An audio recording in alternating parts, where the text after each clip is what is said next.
SDXD, the San Diego Experience Design Professionals. He and us are partnering together to organize these events and kind of cross promote our events. So anytime you see on our meetup an event labeled as a community event, that is probably one of James' events for SDXD. It might be another community event as well, but it's not one that we specifically are putting on. So that's why we just have so much on there right now, and it might be a little confusing. So I thought I'd point that out. So we're promoting their group, and we're also promoting the UXR Conference Anywhere. And those tickets are still on sale, but I think the discount is over. So they're roughly $115 now. But that conference is going on June 25th through the 26th. So if you're interested in that, you can check out our meetup page for more information. And then, so if any of you were with us for the whiteboarding event back in January, we had an event where we had actually a teacher of mine from Arapahoe Community College come in, and he taught us about whiteboarding for interviews. He was super cool, and he's a great instructor. I learned so much from that class, and I learned usability testing and everything that I don't know if you learn in boot camp. So I think this is a great class, and I just wanted to throw a plug in for them. They are doing a class in the fall, whether that's virtual or live. They haven't decided that part yet, but it will be going on. So I'm going to put that information for the class at ACC up on our meetup discussion board. So if you're interested in taking another class in UX, go to our discussion board and I'll have that information for you. So this is super fun. We are going to be raffling off a 1-year subscription to Adobe Cloud after this meetup tonight. So stick around if you want to know who is the winner. Everyone here today will get a virtual raffle ticket. And also, if you attended our last event, Ryan has a spreadsheet of all those people too. So you'll get a virtual ticket for that as well. So Ryan will be drawing that later this evening. All right, so we have some great things coming up tonight. First off, I just want to introduce you guys to my friend Tom. He's really doing a great job trying to find a job, and I know it's been a rough ride for him, and I'm super proud of him. He was able to actually land a position during this whole COVID really difficult time with recession and everything. So I asked him to come here tonight just to talk a little bit about his adventure and maybe what some success tips for that getting that job were for him. So Tom, where are you? I'm right here. Yay! All right. I think I'm in Pennsylvania. Awesome. Where I am. Yeah. Thanks for having me. Yeah. Thanks for having me. I think that the journey for me was pretty interesting. I'm not going to get too much into I don't want to take up too much of Trip's time, but you do a career shift and you figure out what you want to do from past experience and things like that. And after doing a lot of the research of UX and what it takes, I decided to dive in, and it took 3 years. It felt like 5 or 6 actually to actually land this job. I'm week 4 in, so it's quite interesting to go from trying to get the job and then finally landing the job. And I think Trip might talk about this. Now what? What drew me to UX was the learning aspect. It's a constant learning. It's a constant looking at different things and different methods to put in your portfolio or network with people and things like that. Those are all important for me. I mean, the constant iteration of the portfolio, the constant iteration of the resume, the cover letters, how I networked, how I kept track of the networking, who I kept track of, who I talked to, all that stuff. It takes time. It takes a lot of effort. It did get to the point where you finally get that rejection that kind of, after each rejection email, whether there's an explanation or feedback or not, it chips away. It chipped away at my soul. The people close to me saw it. I didn't want to think that, but they saw it. And when they brought it up, I was devastated because it was taking over life. And so the doubt kind of crept in, like, am I cut out for this? Do I have what it takes? Do I know all the skills, all the methods, all the things that I need to know? I finally came to a realization that it has nothing to do with any of that stuff. Any of that stuff I can learn. I had to learn more about who I was and how I was going to take rejection, how I was going to take feedback, what kind of person I was going to be, right? And that changed the whole game. After that one last interview that kind of put me over the edge, I stopped applying to jobs because it was constant submit, submit, submit. Every UX job. Didn't matter what the description was. I didn't care. I was just like, I thought volume, volume, volume, instead of what do I want to do? Who do I want to work with? Who do I want to work for? How do I want to make those people's lives better? So in my mind, I'm like, I'm going to go to an agency. I had a great second interview with Comcast, for crying out loud. I'm like, oh my God. But I took the time to actually like look back and just figure out who I wanted to be and how I wanted to communicate. And I saw this job and I applied for it like I would normally do, but something about it.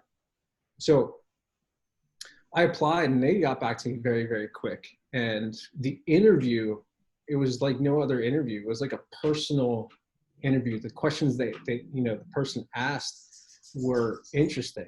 They weren't anything about UX, hardly anything. Like, what kind of superpower would you want if you could have a superpower? Kind of stuff.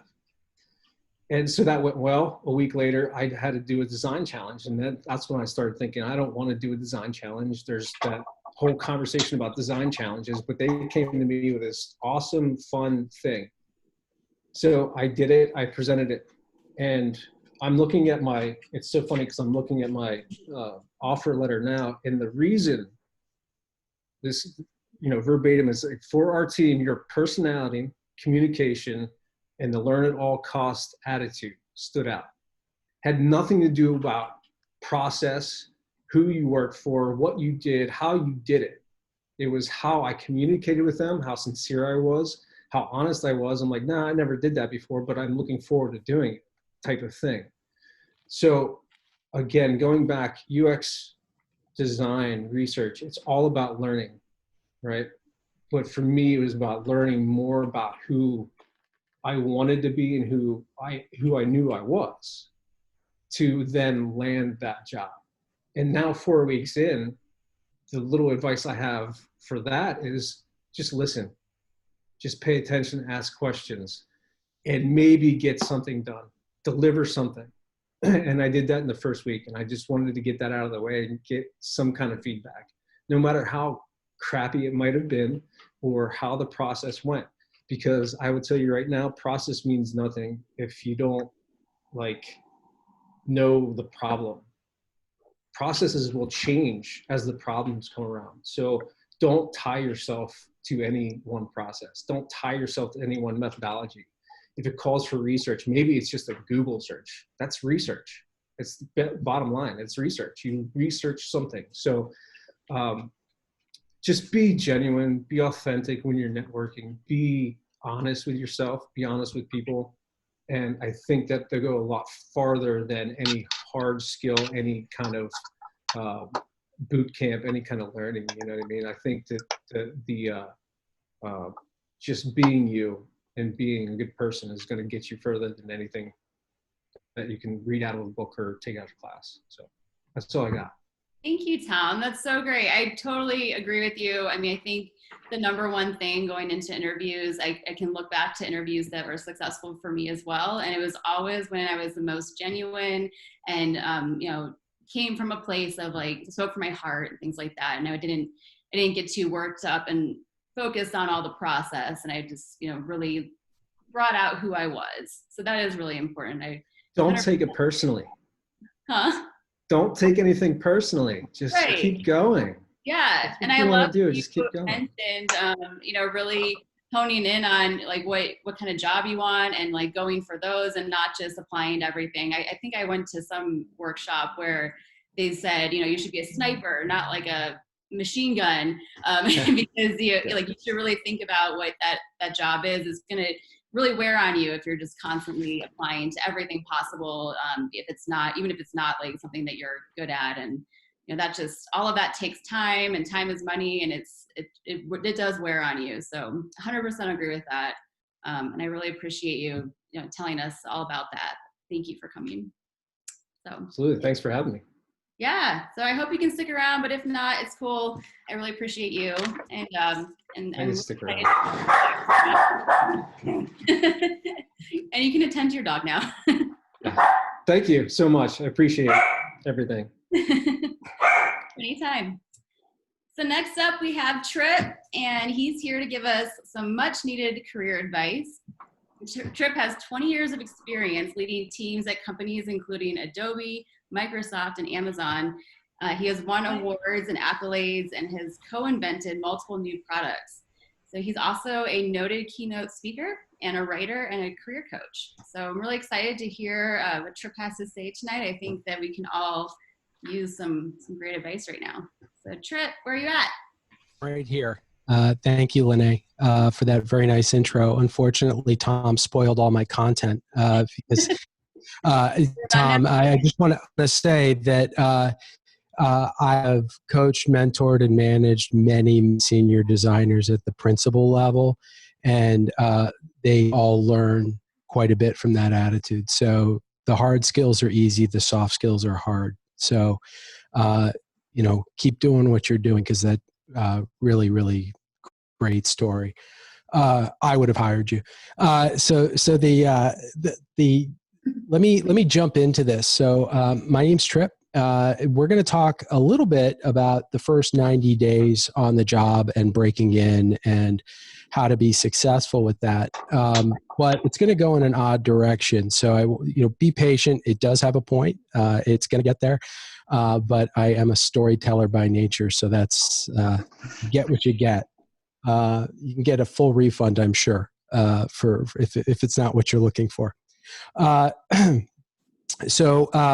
Again, I'm Trip. I am currently an independent. I run my own consultancy here in Seattle, out of my spacious 400 square foot private office with floor to ceiling windows, also known as a garage, where lots of good ideas come from. But I work with investors on strategy and understanding trends, but also product strategy, coaching emerging and sort of established design leaders, and do a bunch of stuff. But really, some of that will make sense as we go. So my consultancy is called Dark Matter. We're going to go through sort of the little story behind that and how I got there. My story, what I would recommend is a 90-day plan and a lot of things that I use with people that I hire for that. Why Twitter is the worst career coach ever. And Amazon, okay, so this is what happens when you copy and paste. Play.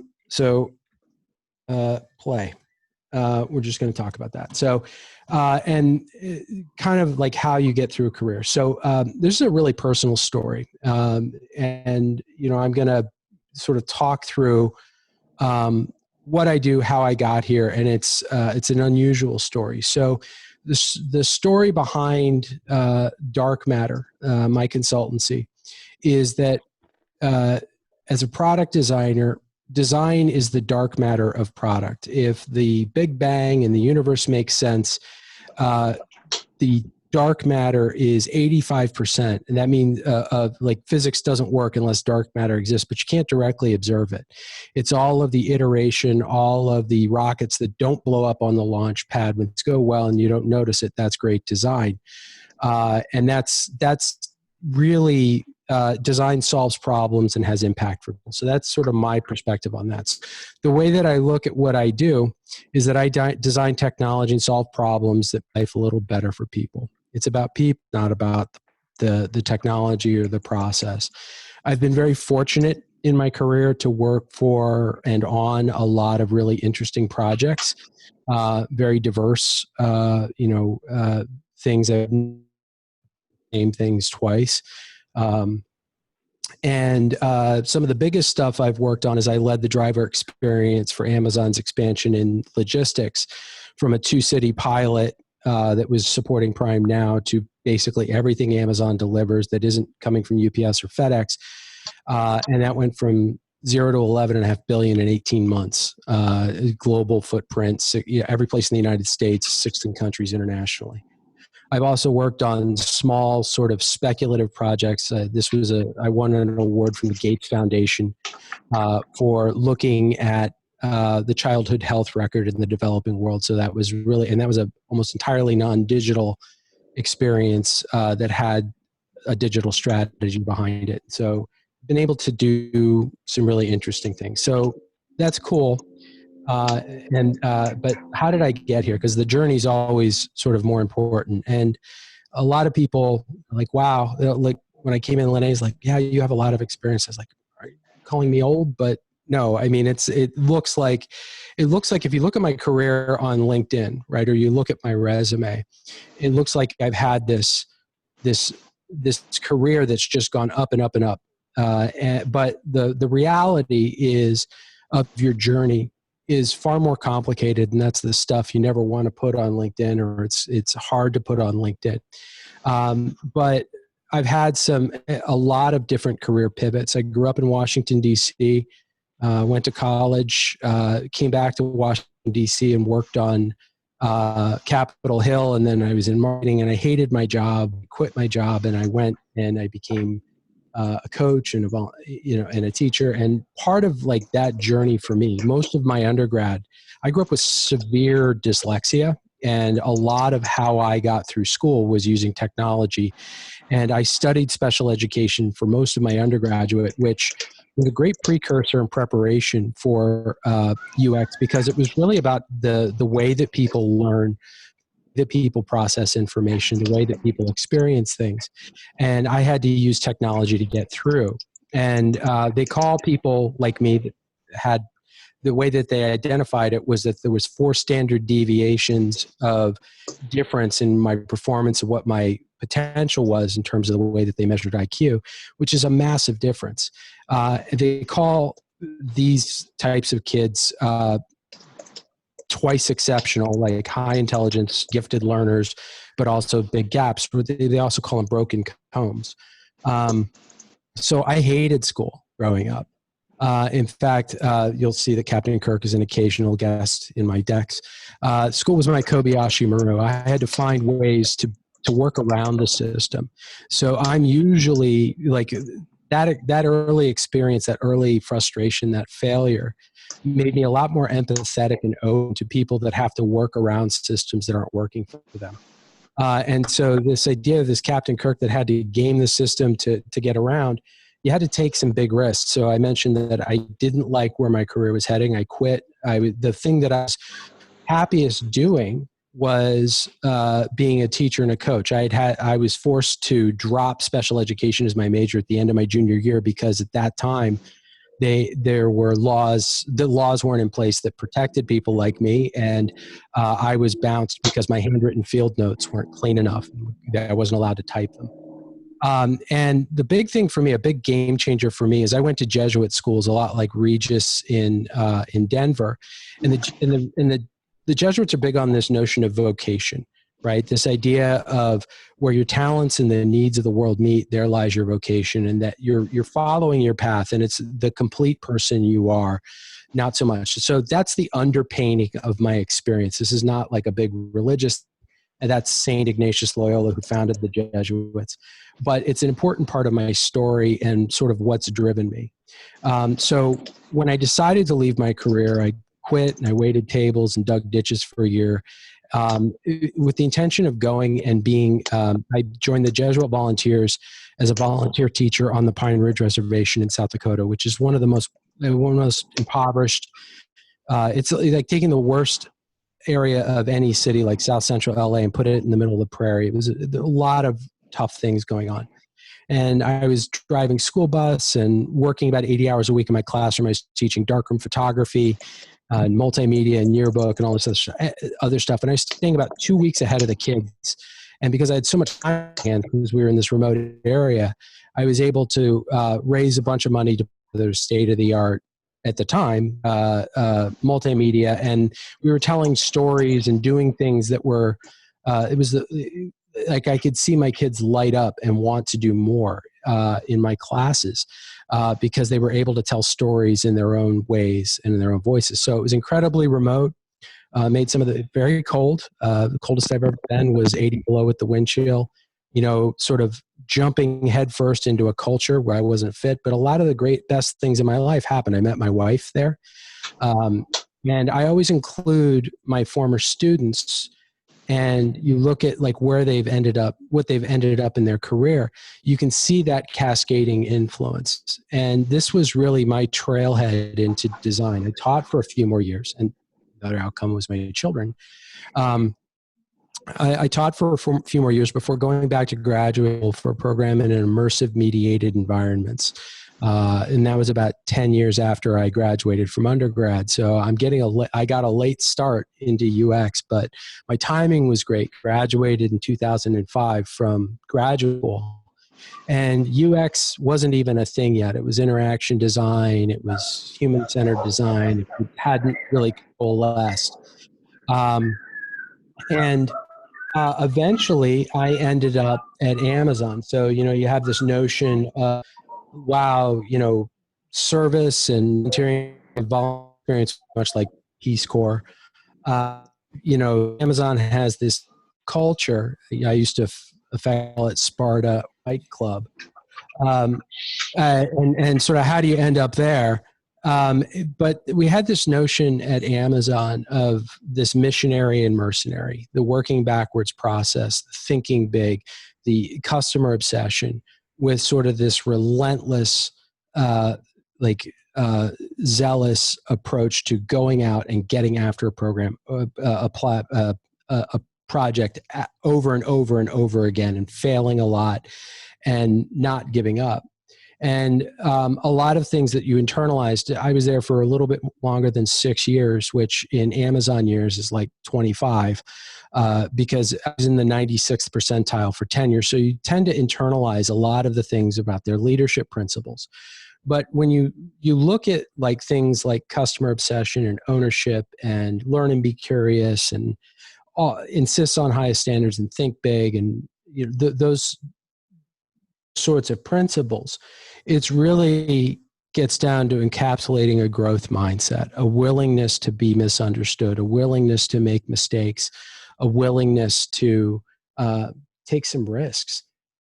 And so getting to the point of like all designers should, you know, it's sort of the, like you hear all designers should draw, or all designers should have a firm sense of process, and all designers should be able to code and prototype and these sorts of things. And it's bullshit. Because the thing is that design is a team sport, but what you see is a lot of people that need to figure out exactly how to define it, which is, well, I'm a UX, UI, product and service designer that values craft, but also does design thinking and human-centered design. And I know how to use Figma. Like people tend to focus on tool sets, or do you know the right thing? So the first step in your first 90 days in your gig is relax, right? Lots of people just rush right. They feel like they finally have made it. They need to prove everything that they know. You know, I learned this in General Assembly, and I need to start with a heuristic analysis. And a lot of that comes from a sense of like, I don't quite belong. I need to prove myself. And while they would say you got to prove or fake it until you make it, it's actually really bad advice, because the job of design is so amorphous. It's never been a better time to be a designer, because it's so and there's so many different skill sets, but nobody can quite define exactly what it is. You know, it's sort of like the word Smurf. It can be used in any number of contexts, and for any number of things. But another way to describe it is we're broken combs. Right? We've got gap strengths, and I'm very familiar with being a broken comb, or you've turned that around, it's a T shape.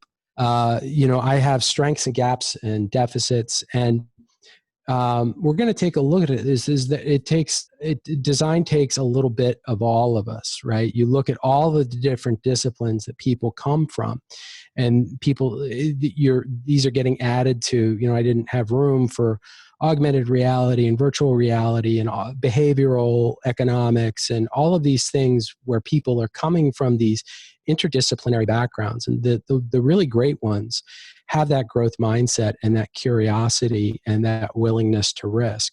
So that's something it takes constant work to work on. So if I'm looking at where my T is, or where my long teeth on the comb are, is that my background is in cognition and storytelling, and I'm good at connecting dots, systems, and strategy. I'm okay as a visual designer. I've done interaction. I'm good at that. But it's really about evolving and your skill set. But there's this pressure to try to be this weird unicorn. And that's the wrong way to go, because really what you end up being is mediocre at a lot of things and trying to fake your way through a lot. And it's really better to sort of, over time, be patient with yourself and develop this salient value of what you're great at, because that's what makes people what you want to work through. So it's relax, understand your value, and then step 2 is set reasonable expectations, right? And there's a number of different tools for that. One is get a launch document. A good manager will provide you with a launch document. Here's all the people that you need to meet. Here are all the tools that you might need to onboard onto. Here are the links to the relevant documentation. This is what you should do on day 1, on week 1, week 2, month 1, month 2, month 3. And so that timeline gets longer and longer because you start to ramp up things that you want to kind of discover in that process, even if you have it yourself, is who should I meet? The introductions, what tools do I need to use? How do I orient? Where are the bathrooms, right?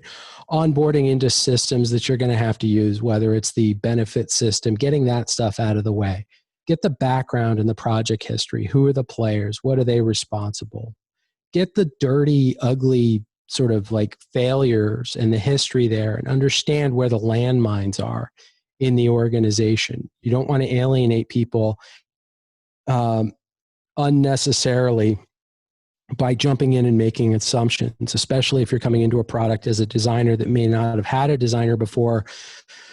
And I think for a lot of people coming in, they feel the need to critique or to jump in and make recommendations for changes without necessarily understanding the backstory. Nobody likes to have their baby called ugly, even though they realize that they may have an ugly baby and that's why they hired you, but they don't necessarily want you to confirm that on the first day. Asking for help, reaching out, building those coalitions, and then creating, like, being curious about what does good look like for various people in the organization. You're entering your manager, if you're on a design team, other designers, product management.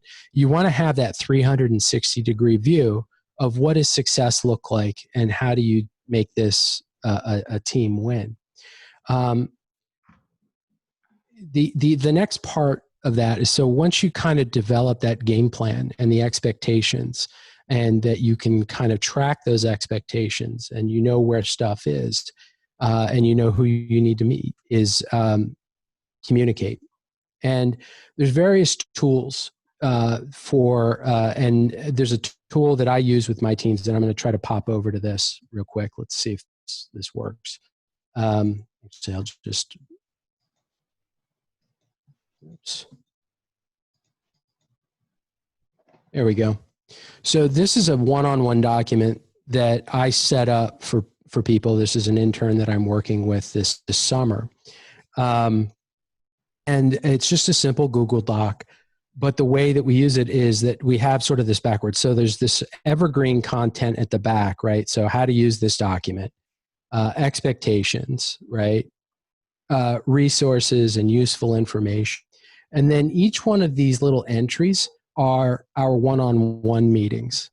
And one of the things that is sort of frustrating and hard for people to understand is at Amazon, the expectation was you drive your own career. Nobody's going to do it for you. Nobody's going to proactively mentor you. Nobody's going to tell you the right way to do it.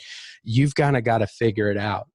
And one way to do that is to create your create visibility into what's going on. So this is an appropriate way to surface concerns or questions or problems that you're encountering, or document little wins along the way on a week-by-week basis. So when annual reviews come around and performance reviews come around, you have a record that you can go back and you can say, this is what I've accomplished in my first 90 days. This is what I've accomplished this year. And help knowing where you need to grow next.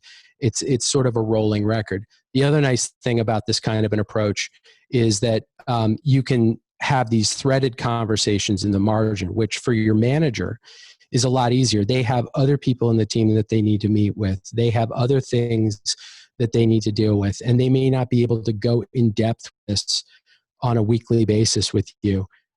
So you can allow them to time shift it. You can call them out in here and you can ask questions, or they can ask questions of you. And it's a way to kind of like, can I get an update on this and that sort of thing.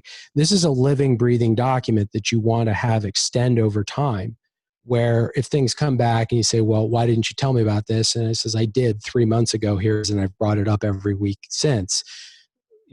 Here are some ideas that I have on how to solve that. So it's really about making your job easier, for making the job of managing you easier for your manager. And so whether your manager is savvy enough to do that for you, you may need to do it for yourself. And so part of that is owning your one-on-one agenda, owning like, this is what I'd like to talk about. I want this to be a career conversation. I want this part to be an update. Here are the issues that are top of mind for me. Bring them solutions, not problems. Don't just dump a problem on them. If you're having a process issue or you need to escalate or whatever, like signal that to them so that they can think about what's the right way to do it, because they may have more context than you do. Know your RACI, and we're going to get into RACI in just a sec, which is just basically what's within your scope of control, creating visibility around that, and then make it easy for them to audit. We talked a little bit about that, and save them time and effort. They will appreciate it. They will remember it. They will know that you are fire and forget, and you're documenting things along the way, and it makes it a lot easier for you to grow, and will make it a lot easier for people to trust you and create opportunities for you to grow within the organization. So know your RACI. And if you haven't heard of RACI before, RACI stands for Responsible, Accountable, Consulted, and Informed. And when you're going through, you can apply RACI to almost anything that is a collaborative group project. So if we're talking about your career, if you're driving your career, you are responsible and accountable for your career. You are responsible for driving it. Your manager may be accountable for your performance, especially if you're causing problems. But you are ultimately accountable for where you grow and how you move forward in your career. Consulted could be mentors and teammates and peers and other stakeholders, and then informed is sort of like, how do I, this is my plan going forward or whatever. This is the way I'm going to do it. Any sort of project, especially where you get into churning on a project, you've got lots of people that want to put in their input, and you're getting lots of conflicting feedback. Jumping back and falling back to your RACI is like, who's the accountable person in this? The accountable is the owner, the stakeholder. Who's the person that is like, if this wins or loses, they are the one that sort of gets the hero's share of what that outcome was. They are the wringable neck. So you want to be able to establish that, and that gives you an opportunity to say, well, if this person is informed and they're giving me lots of feedback, do I need to take that feedback separately? I can process it. They may have some good insights. That doesn't mean that I need to take direction on that or allow that to be driven.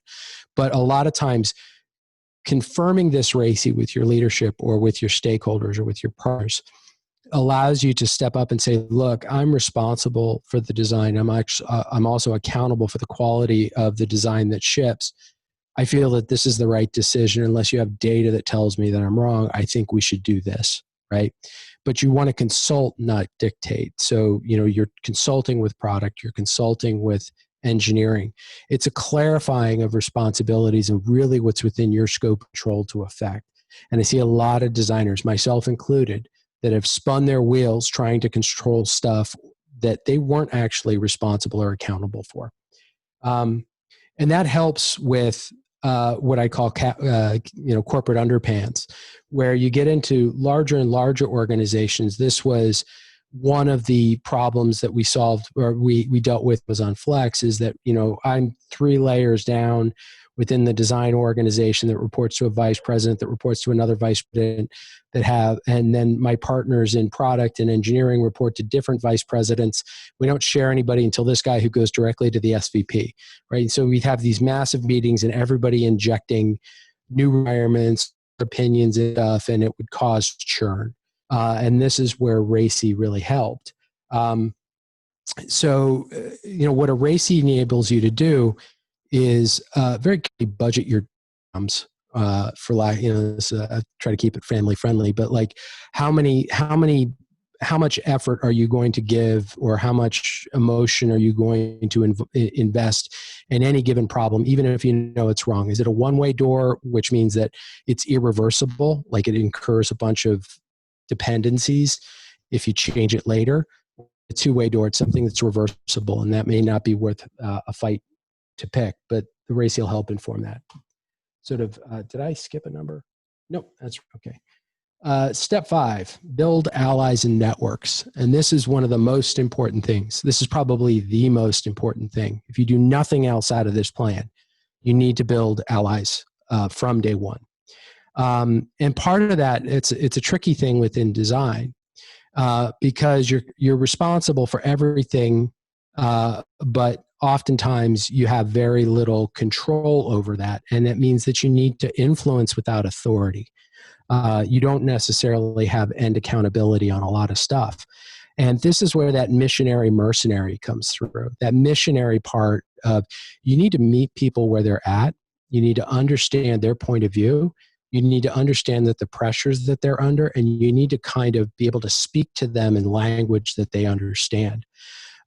There's a lot of big academic sounding buzzwords that designers throw around casually, like that if you're not a designer, you don't necessarily know, right? So if you're talking about, well, the affordance here of this and that, or the model, or all of this jargon that we throw around can alienate people. It makes them feel dumb.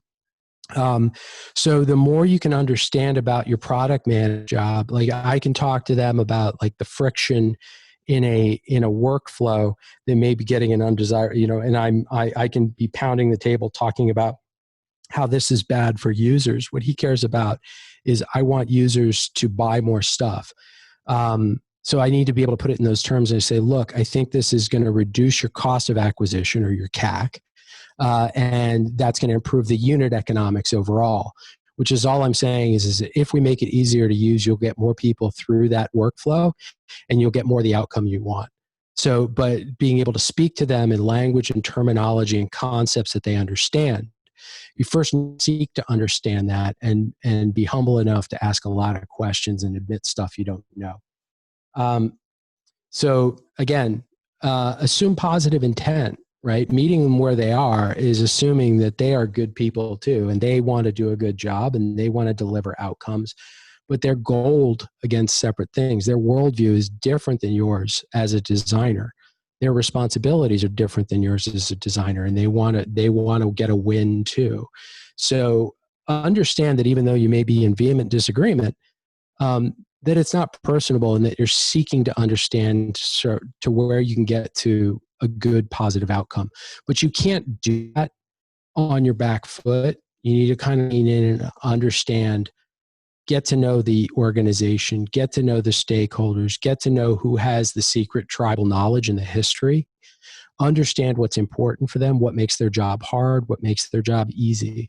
A lot of times design makes it hard for engineering or product because we're talking past one another. And that's one thing I had to learn the hard way a lot in my career. And that's because we see the world, we see things not as they are, but we see them as we are. We're internalizing how we understand the world, and we're only filtering it through that lens. The more we can have empathy for our stakeholders, not just our users, is to understand how they see the world and how you can create those connections. That's enlightened self-interest, because if design ever wants to have a seat at the table that isn't crayons and the chicken fingers, it's great to kind of be in the room, but to actually be the trusted person that product or the executive layer turns to and say, what do you think about this? You need to be able to earn that trust. You earn that seat at the table. Even if you are invited to the meeting, you still have to earn your way in, because you can alienate a lot of people in there by derailing. And that's crucial, because our job is constantly evolving, as Tom was saying, right? I'm learning. This is a lifelong process. And I can tell you through one of the things that really frustrates me is when people talk about themselves as UX and UI, UX/UI, right? Or, I'm full stack, and it's like, no, that you're not. You can do some of those things, but which one of them do you do well? And they're trying to define it as like, well, I'm a product and a service designer, and I'm more CX and marketing. Really, what you want to do is that as that evangelist or as that missionary, is to help create the foundation for a human-centered problem-solving organization as a core competency within the company. Our job is not to be the voice of the customer. It's to get everybody else in the room talking about what would customers want, what would be the right thing to do. And that person could be engineer, and that person could be a product manager, that person can be a marketing person. It's how do you align that, and that you're getting everybody to ask the better questions about the job. So how do you do that? And one of the techniques that I use is play and storytelling. And what do I mean by play? So, what does storytelling and play and learning, how does that matter in making products better? And there's a philosopher and sort of education theorist called Jean Piaget, who talked about play is the answer to how anything new comes about. And it's this idea that we construct our understanding. We see the world as we are, and we're informing those schemas, those, like, you see a bunch of birds or dogs, and it's dog, dog, dog, dog, dog. And then a toddler will say a horse, and they'll say dog. And it's like, no, that's a horse. And you've reinformed that schema. That's how we play. That's how play allows us to make mistakes and learn from them through play acting and through interaction with one another. And it is a deeply collaborative and fluid activity. And it's different than games. There's this theory called the magic circle, is that inside the boundaries of, say, a playing field, like a soccer pitch, is that you can kick a ball into the net and it's goal and everybody goes crazy, right? If in real life, if you're on that same soccer pitch and nobody else is there, the game's not on, those rules exist within that, but you could throw the ball in the net, or you can kick the ball in the net, and it's just like, no, that's a nice kick. It doesn't actually have the same stakes. Games have defined outcomes. Play is different. Play is the little children running around, and it's fluid and changing, and people are just like, well, we're pirates now, and now we're dinosaurs, and now we're sharks chasing dinosaurs through the lava on the playground. It's generative. It gets people into the storytelling and the envisioning and the possibilities, and everyone is capable of doing that, even if they aren't fully comfortable with that. The more you invite them into that circle of play versus being super goal-oriented and outcome-based. Like, there's lots of very serious games that have defined rules, and that's what hung up on process, or that's where you get hung up on different pieces of that's you don't necessarily want to be outcome-oriented in the early parts, right? The more you can enroll your stakeholders by inviting them into that circle, the more you will make progress against your goals, right? So you want to build a better future, you have to invite your partners into that circle of play and make them full participants in the storytelling. Because at that point, we're constructing our understanding of the world or the problem through that play, and that your goals, right, or how you're playing becomes our goals, right? They have a part in building what that vision is. And it's not just design throwing something over the wall or design pushing back on something, and that it has to be, we get the requirements and then we build the thing and then we iterate on it, even if we don't believe that that's the right requirement. Play allows you to co-create it in a way that's really helpful, and it earns trust. So working play dates, one of the tools that I use, just as sort of an aside, is I use a very cheap tool for strategy storyboarding that looks really nice as an artifact, and it follows sort of the Amazon working backwards process. This is a $1 piece of software called Comic Life. But any product manager or engineer, if you write out the script with them, you collaborate on the script, they can take pictures. They come in here, you can filter on. It looks really nice and everybody's proud of the end-to-end scenario that you're telling, but they feel invested in it because they participated in it. There's a pride of ownership that goes with it. That's how you involve them in the play process, is that they have a hand in an artifact they're proud of, and they want to see it. And so where you're able to tell a story about a user, one of the other things I like about this is that there's many layers of information in here, and that you can show complex multi-user scenarios and what they're thinking and what they're saying and where they're confused. And you can put the business call outs at the bottom. This is a team effort. This is not one person doing it. And you can knock one of these out in like 2 hours, right? So that's the importance of involving your stakeholders in the design process, not just saying, well, this is mine and this is what I own, and I'm going to give you the mock-ups and wireframes. It's holding them accountable to being responsible, or to be part of the responsibility, or if they're accountable, like how do you unblock? How do you align? Even feeling consulted, like building those strong relationships outside of design, outside of your tribe, is a way to a lot of trust quickly. So if we're talking about like defining your North Star is where do you want to go? At this point in your career, you're brand new. You don't. There's a lot of things that you don't know. The unknown unknowns about your career and what it takes to get to the next stage. And I will tell you right now, one of the reasons that I loved Tom's story in the beginning was he's mastered a lot of the things that hold people back from just getting to that sort of middle, that top of the middle senior designer. I used to call the senior designer title the HR friend zone, right? Because design couldn't get above a certain level. And a lot of that came down to soft skills. And that's the thing that nobody tells you. So there's a great, if you're looking at this, I'm going to switch back. There's another tool that I use, and I'll provide all these links to folks. Peter Merholtz, who's another design leader that is in the group, this is my favorite sort of job leveling framework. And the reason that I love it so much is that sort of broken comb notion is that they define the core skill sets at every the core sort of skill areas or craft areas. And there's only one column here that's related to that. And at the associate, which is sort of the entry level, the key contributor, the strong, you look at, it's like you get strong at one, capable in 2 others, strong in 2, capable in 2 others, killer at 1, strong in 2, capable in 2 others.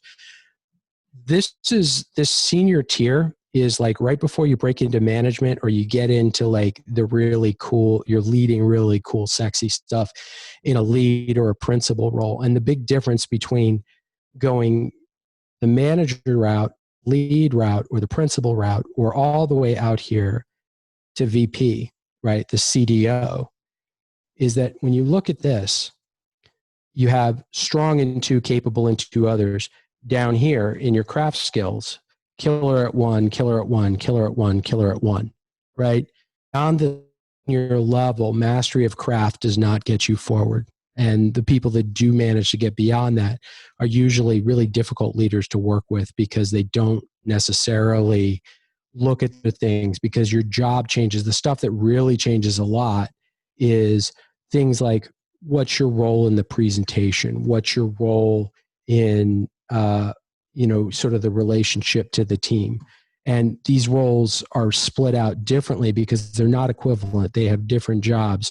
Here, your job becomes more about keeping the team on track, and you're getting up to here and here. And your job is designers. It's the generalship of design.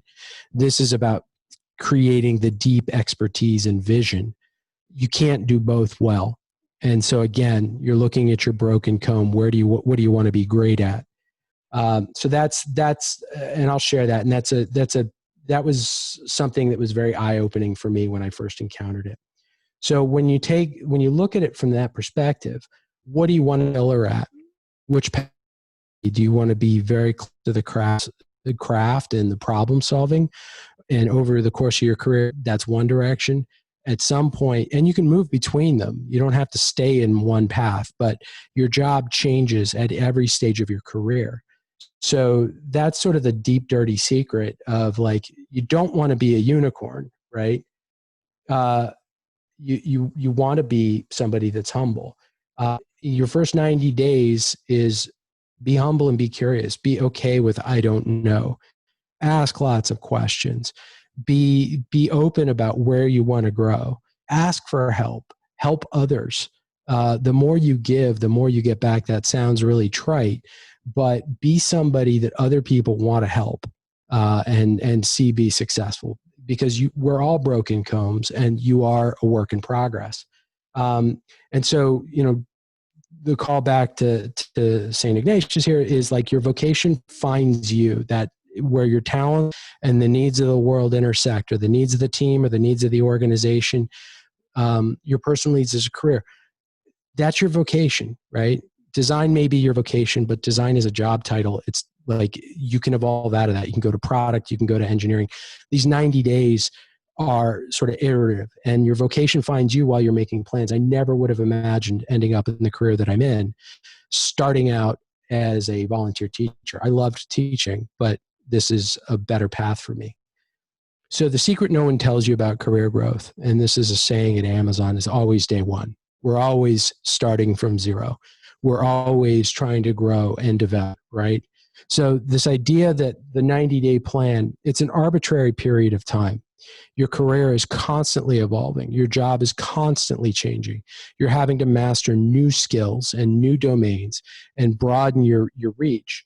And you have to be cognizant of that and comfortable with being uncomfortable and being able to navigate that ambiguity, because your job totally changes as you move up. So to fail with flair is the most crucial skill you can develop as a practicing designer. You are going to make mistakes. The faster you can reject perfectionism and trying to get beyond that, like be okay with asking a question that may seem obvious, or a lot of people may have that same question. And so, my failing with flair is I like to think of myself as Captain Kirk on a unicorn tilting at windmills, right? That personal vision of who I am. I'm rough around the edges. I've made a lot of mistakes. But the more I've gotten better at, are we telling the same story? Are we looking at a better future?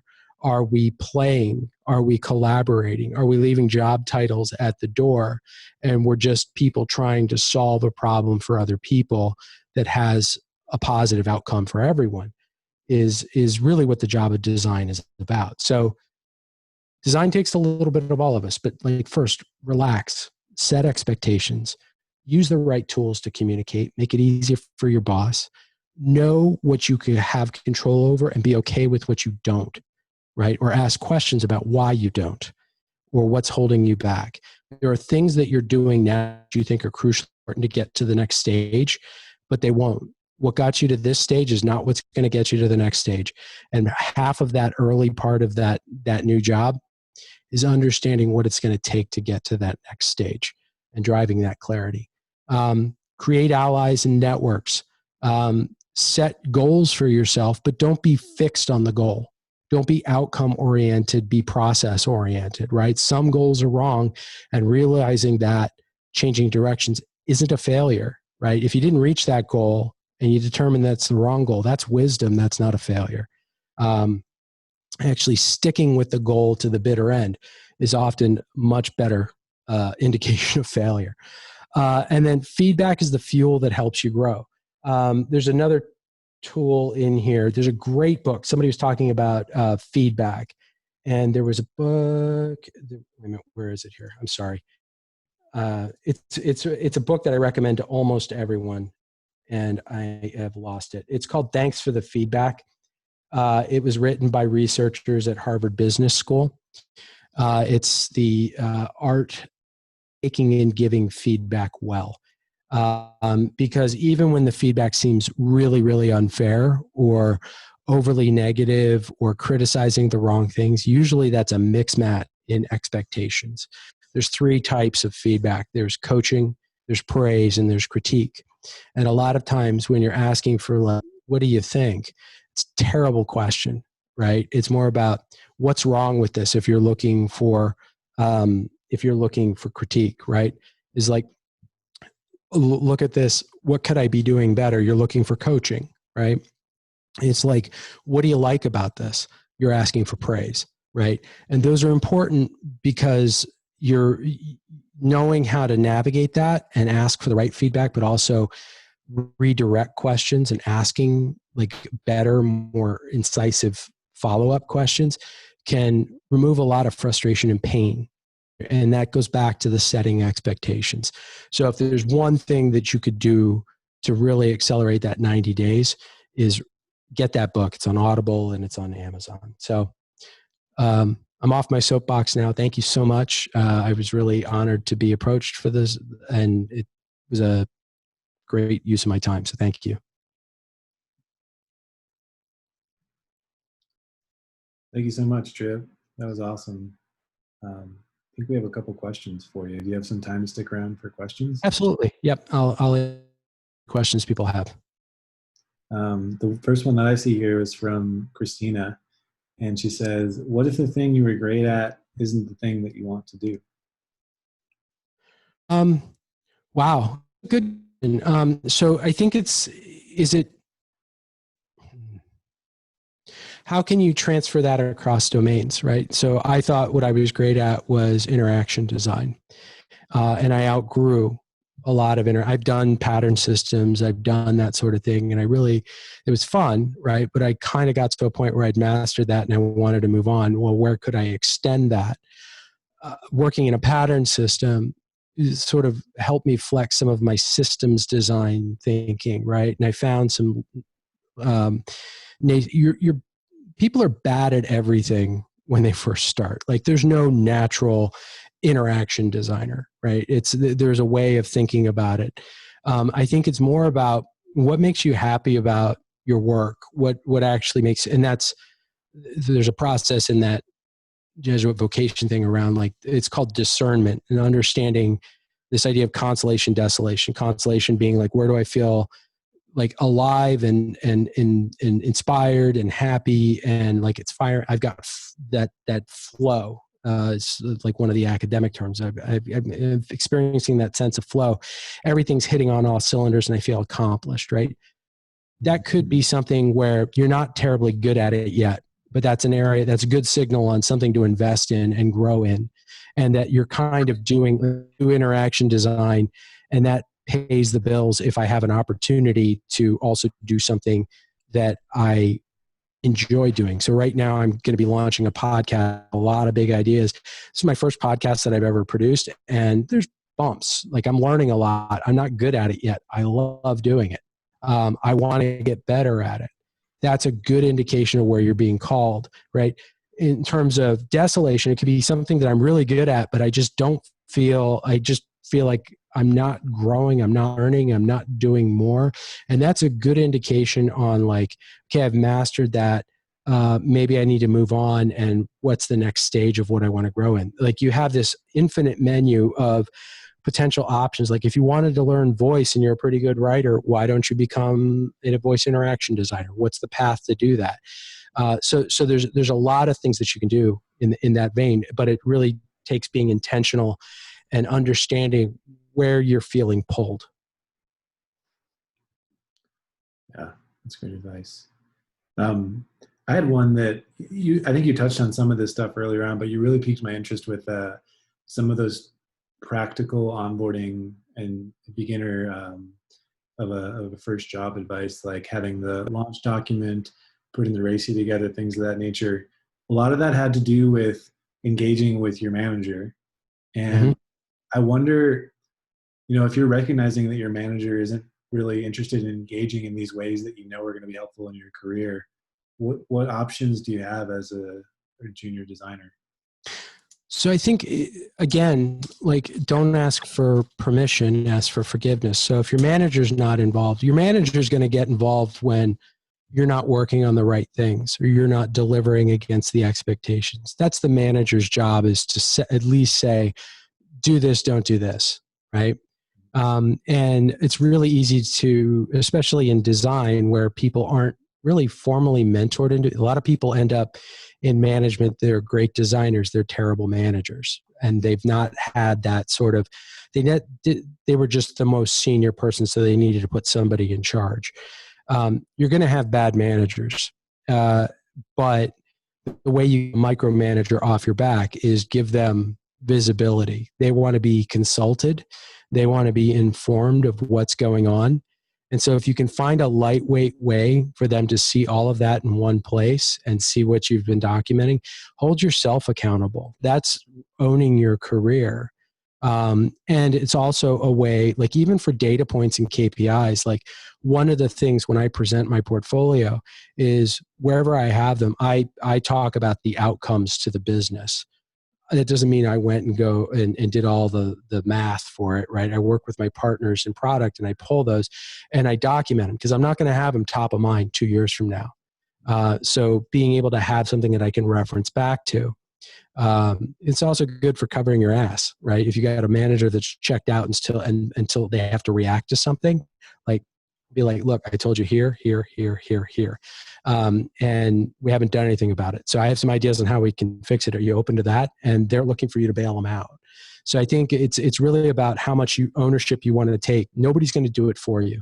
That's the sad thing. It's like, I like to mentor people. I like to grow people. And it's hard to let that go for me sometimes, but sometimes people have to fail. And most people are not that invested in the success of their team, and they'll let you fail. They'll burn you out, throw you out. That's sad reality, but that's monkey brain. That's not any given company. There's sociopaths all over. They're just pretty damaging. Yeah. I've had the opportunity to work with some pretty great managers too. So don't get too discouraged. There's some good ones out there too. Yes. Yeah. I got another question here from DY. It says, you hit home on the importance of soft skills, but what do you see as the necessary hard skills that you would need to get your foot in the door as a UX designer so that you can show off all the great soft skills you have? So I think, as Tom indicated, so one of the things that you get hired for who you are, not what you can do. You never want to work for what you can do, right? Because if they can teach a chimp to use Figma, they'll replace you with that, right? You want to be hired for how you think and how you express and tell stories. I'm very visual. I'm very, very talkative, but being clear and concise is a lot easier for me. And that's why my deck has like 75 slides and lots of pictures, and I crack through them quickly because I'm a visual storyteller, and that's the way my brain works. So figuring out like how to explain your solution to a problem. You're a problem solver. You have a certain area of craft. Being able to tell that story as an entry-level person, whether it's in prototyping, having a point of view on the tool sets you're using, being okay with saying, like, I'll go in and I'll say, I'm a visual designer, right? I can make it look 80% good, but I would much rather work with a visual designer and collaborate with that person or work from a pattern system. And honestly, you don't want the job that they want you to do everything, right? You want the job where they recognize you're a newbie. You're getting guidance, and you're not going to be great at everything off the shelf. You don't want to end up in a role where really what they want is a principal designer with bad self-esteem and is willing to take that entry-level job and is awesome at all of the things, but doesn't have any ego and doesn't want to grow, right? Yeah, it just doesn't exist. It's a terrible job to take. So, you never regret the jobs you don't get, because you don't know what that was like on the reality. I can tell you, I've worked at some companies that might be dream jobs for other people, right? All of these companies are exactly the same on the inside because people are pretty much the same. They're just as petty at Facebook or anything else. They're just smarter and more motivated, and there's more money on the table, so it can get nastier. So don't fall for that. Be okay with the value you do, and work on delivering more value. That's what you want to be known for, not the particular skill. Like, I can learn Figma in an afternoon, right? Me being an expert at Figma is great right now. Just like being great at Sketch was amazing 5 years ago, or knowing how to do responsive was great 5 years ago.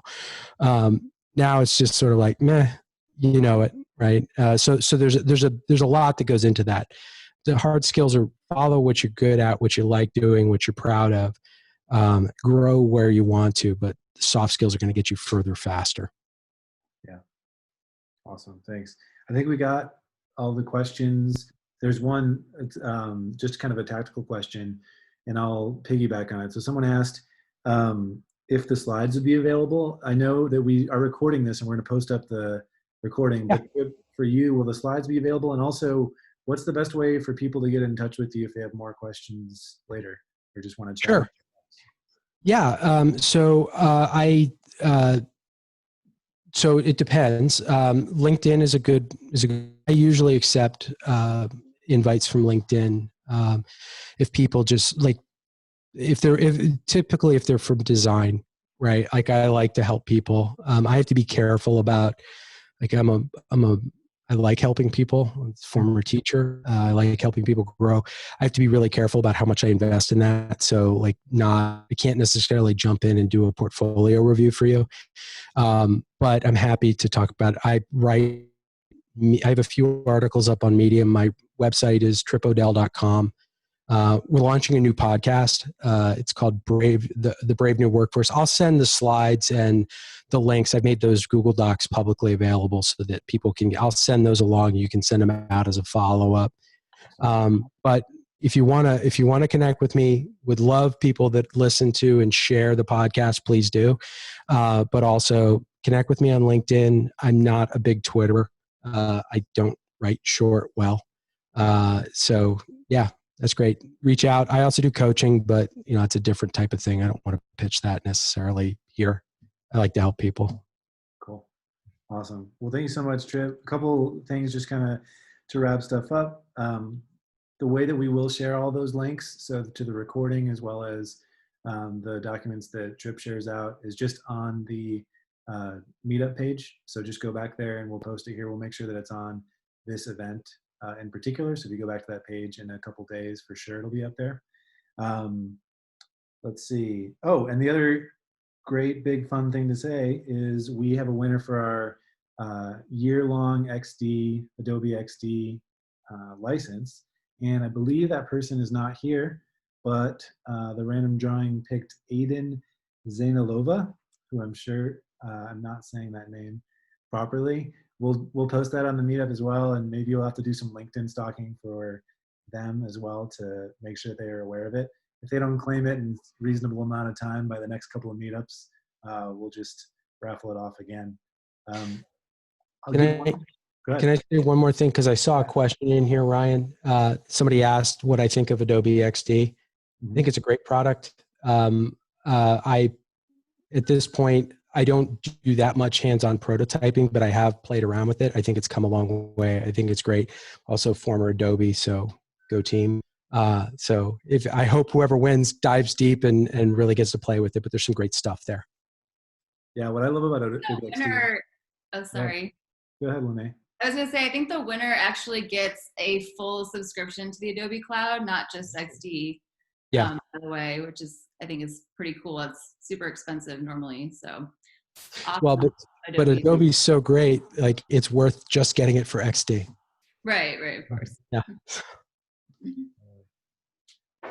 Cool. I think that's it. I would recommend everybody check out Chip's portfolio, by the way. I know that we're focused a lot on beginner, the beginning of our careers, but I found Chip on LinkedIn actually just in a comment thread a month or two ago. And we were talking about portfolios and someone recommended his.